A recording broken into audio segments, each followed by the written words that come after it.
ಈ ಬುಡಶಿಂಗಿ ಗ್ರಾಮ, ಅದರಮುಂಚಿ ಗ್ರಾಮ, ಅಂಚನಗಿರಿ ಗ್ರಾಮ ಆ ಪ್ರದೇಶದಲ್ಲಿ ಯಾವುದೋ ಅರಣ್ಯ ಇಲಾಖೆಯವರು ಭೂಮಿ ಇಲ್ಲ ಅಂತಂದು ನನಗೆ ಲೆಟರ್ ಸಿಕ್ಕೊಟ್ಟಾರೆ.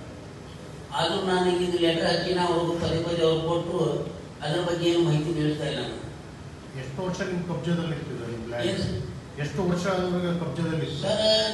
ಈಗ ನಾನು ಹೋರಾಟ ಮಾಡಿರೋದು ಈಗ ಕನಿಷ್ಠ ಸುಮಾರು 13 ವರ್ಷ ಆಯ್ತು ಸರ್. ಜನ್ ಧ್ವಜ್ ಮತ್ತು ಸಂವಿಧಾನ ರಕ್ಷಾ ಸೇನಾ ಸಂಘಟನೆಯ ರಾಷ್ಟ್ರೀಯ ಅಧ್ಯಕ್ಷರು. ನಾವು ಎಲ್ಲ ನಮ್ಮ ಸಂಘಟನೆಯ ಕಾರ್ಯಕರ್ತರು ಹುಬ್ಬಳ್ಳಿ ಗ್ರಾಮದ ಬುಡ್ರಸಿಂಗಿ ಗ್ರಾಮ ಅಲ್ಲಿ ಬರುವಂಥ ಭೂಮಿ ಸರ್ವೆ ನಂಬರ್ 45 67 ಎಕರೆ 33 ಗುಂಟೆ ಇರುವಂಥ ಒಂದು ಸರ್ಕಾರಿ ಭೂಮಿಯಲ್ಲಿ, ಆ ಸರ್ಕಾರಿ ಭೂಮಿಯು ಇವತ್ತು ಸರ್ಕಾರಿ ಅಂತ ಆಗಿದೆ. ಹಿಂದೆ ಅದು ಈ ದಾವಲ್ ಸಾಬ್ ವಲ್ದ್ ರಾಜೇ ಸಾಬ್, ಮಲಂಗ್ ಸಾಬ್ ವಲ್ದ್ ರಾಜೇ ಸಾಬ್ ಎಂಬುವರ ಬ್ರಿಟಿಷ್ ಆಡಳಿತ ಇರುವ ಸಂದರ್ಭದಲ್ಲಿ ಅವರು ಈ ಟ್ಯಾಕ್ಸ್ ಕರ ವಸೂಲಿ ಕೆಲಸವನ್ನ ಅವರ ಬ್ರಿಟಿಷ್ ಅಧಿಕಾರಿಗಳ ಅಧೀನದಲ್ಲಿ ಕೆಲಸ ಮಾಡ್ತಾ ಇರೋ ವಿಚಾರವಾಗಿ ಅವರಿಗೆ ಇನಾಮಿ ಭೂಮಿ ಅಂತ 5 ಗ್ರಾಮ ಇವರಿಗೆ ಇನಾಮ್ ಕೊಟ್ಟಿದ್ರು. ಆ ಇನಾಮ್ ಭೂಮಿಯಲ್ಲಿ, ಇನಾಮ್ ಅಂದ್ರೆ ಒಂದು ಬುಡ್ರಸಿಂಗಿ, ಅದರಗುಂಚಿ, ಕೊಟ್ಕೊಂಡು ಉಣಿಸಿ, ಗಬ್ಬೂರು ಗ್ರಾಮ, ಅಂಚಟಗಿರಿ ಗ್ರಾಮ, ಈ 5 ಗ್ರಾಮಗಳಲ್ಲಿ ಈ ಬರುವಂತ ಭೂಮಿಗಳ ಹಾಗೂ ಮನೆಗಳ ಕರ ವಸೂಲಿ ಮಾಡಿ ಬ್ರಿಟಿಷರಿಗೆ ಸಂದಾಯ ಮಾಡ್ತಾ ಇದ್ರು. ಅದರ ಕಾರ್ಯನಿಮಿತ್ತ ಇವರಿಗೆ ಈ ಭೂಮಿಯನ್ನ ಏನು ಇನಾಮಿ ಎಂದು ನೀಡಿದ್ರು. ಆ ಭೂಮಿಯಲ್ಲಿ ಅವರ ಪೂರ್ವಜರ ಕಾಲದಲ್ಲಿ ಅವರೇ ನೋಡ್ಕೊಂಡು ಹೋಗ್ತಾ ಇದ್ದಿದ್ದು ಭೂಮಿಯನ್ನ. ಅವರು ಪೂರ್ವಜರ ಕಾಲಾನಂತರ ಕೆಲವು ವರ್ಷಗಳ ನಂತರ ಇಲ್ಲಿ 1920ರಲ್ಲಿ ಈ ಗ್ರಾಮದಲ್ಲಿ ಪ್ಲೇಗ್ ಕಾಯಿಲೆ ಬಂದು ಸುಮಾರು ಜನ ಇವರ ಸಂಬಂಧಿಕರೆಲ್ಲ ತೀರಿ ಹೋದ್ರು. ಅದರ ಜೊತೆಗೆ ಇವರು ಆ ಭೂಮಿಯನ್ನ ಬಿಟ್ಟ, ಆ ಊರನ್ನ ಬಿಟ್ಟ ಹುಬ್ಬಳ್ಳಿ ಆ ಕಡೆ ಈ ಕಡೆ ಗ್ರಾಮಗಳಿಗೆ ವಲಸೆ ಹೋದ್ರು. ವಲಸೆ ಹೋದ ಸಂದರ್ಭದಲ್ಲಿ ಉಳಿದ ಜನ, ಬೇರೆ ಊರ ಜನ ಅವ್ರ ಭೂಮಿಯನ್ನ ಸಾగు ಮಾಡ್ಕೊಂಡು ಬಂದಿದ್ದಾರೆ.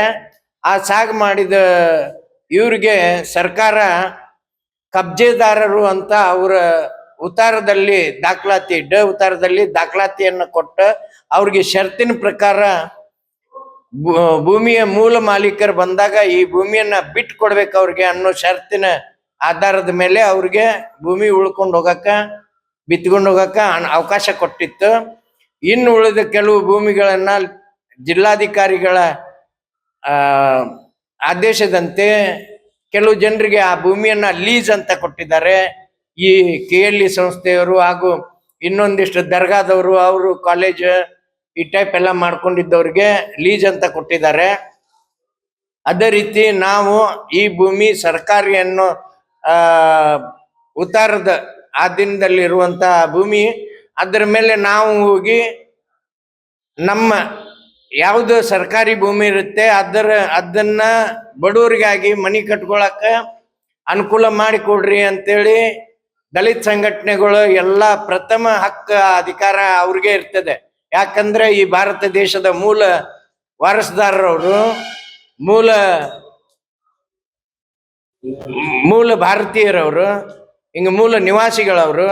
ಆ ಕಾರಣ ಅವ್ರಿಗೆ ಪ್ರಥಮ ಹಕ್ಕಿರ್ತದೆ. ಅದೇ ರೀತಿ ನಮ್ಮ ಸಂಘಟನೆ ಕೂಡ ಅಲ್ಲಿ ಹೋಗಿ ಈ ಸರ್ಕಾರಿ ಭೂಮಿ ಶೋಷಿತರಿಗೆ, ದಲಿತರಿಗೆ, ಬಡವರಿಗೆ ಕೊಡ್ರಿ ಅಂತೇಳಿ ಹೋರಾಟ ಮಾಡೋ ಸಂದರ್ಭದಲ್ಲಿ ಈ ಭಾಗದ ತಹಶೀಲ್ದಾರರಾದಂಥ ಮಜ್ಜಿಗೆಯವರು ಹಾಗೂ ಆ ಭಾಗದ CPI ಆದಂಥ ಚೆನ್ನಣ್ಣವರವರು ಬಂದು ನಮ್ಮ ಮೇಲೆ ದಬ್ಬಾಳಿಕೆ ಮಾಡಿ ನಮ್ಮನ್ನ ಅಲ್ಲಿಂದ ಊರ್ ಜನರ ಗುಂಪಿನೊಂದಿಗೆ ನಮ್ಮನ್ನ ಓಡ್ಸಕ್ ಪ್ರಯತ್ನ ಮಾಡಿ ನಮಗೆ ಅವಮಾನ ಮಾಡಿದಾರ. ಬಾಬಾ ಸಾಹೇಬ್ ಅಂಬೇಡ್ಕರ್ ಅವರ ಭಾವಚಿತ್ರವಿರುವಂತ ಆ ಧ್ವಜವನ್ನ, ದೊಡ್ಡ ದೊಡ್ಡ ಧ್ವಜಗಳನ್ನೆಲ್ಲ, ನೂರಾರು ಧ್ವಜಗಳನ್ನ ಕಿತ್ತು ಎಸೆದಿದ್ದಾರೆ. ಇವ್ರಿಗೆ ಸೂಕ್ತ ಕಾನೂನು ಕ್ರಮ ಆಗಬೇಕು. ಇವ್ರನ್ನ ಈ 2 ಅಧಿಕಾರಿ, 4 ಅಧಿಕಾರಿಗಳಿದ್ದಾರೆ, ಅವ್ರನ್ನ ಅಷ್ಟ್ರು ಈ ಕೂಡಲೇ ಸಸ್ಪೆಂಡ್ ಮಾಡಿ ಅವ್ರಿಗೆ ಕಾನೂನು ರೀತಿ ಕ್ರಮ ಆಗ್ಬೇಕು. ಈ ಪೂರಾ ಭೂಮಿ, ಈ ಗ್ರಾಮೀಣ ಭಾಗದ ಈ ಎಲ್ಲಾ ಭೂಮಿಗಳಿಗೆ CBI ತನಿಖೆ ಆಗ್ಬೇಕಂತ ನಾವು ವಿನಂತಿಸ್ತಾ ನಮ್ಮ 2 ಮಾತನ್ನ ಕೇಳ್ಕೊಂತ ಇದೀವಿ. ಮಾಧ್ಯಮದ ಮುಖಾಂತರ ಮಾಧ್ಯಮದವ್ರಿಗೂ ವಂದನೆಗಳನ್ನು ಹೇಳ್ತಾ ನನ್ನ 2 ಮಾತನ್ನ ಮುಗಿಸ್ತೀನಿ. ಜೈ ಭೀಮ್, ಜೈ ಭಾರತ್.